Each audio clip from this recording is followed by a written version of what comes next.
Gdje ste, ljudi dragi? Danas ću snimak posvetiti imenima koji su vezani za veliku Gospojinu, a ujedno i za malu Gospojinu.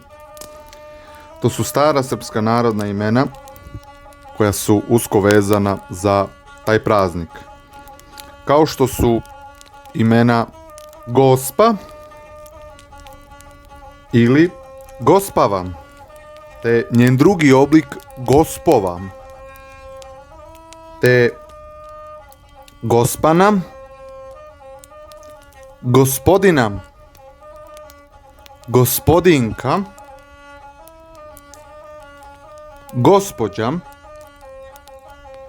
Gospođinka,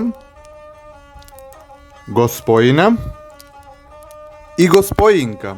Ovo su primjeri ženskih imena koji su bili mnogo češći u upotrebi. Bilo je i muških imena, ali ženska imena su preživjela. Velika većina ovih imena su još uvijek živa i davala su se izvorno na ova dva praznika, odnosno na praznik Velike Gospojine i praznik Male Gospojine, kada se dijete uoči toga dana ili na sam taj dan rodilo.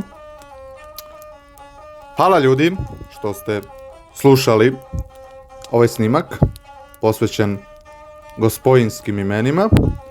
Do sljedećeg snimka, do sljedećeg slušanja i gledanja, slobodno se pretplatite vi koji niste, te dajte sviđanje ispod snimka. Pogledajte stare snimke. Proslijedite drugima da pogledaju. Zbogom!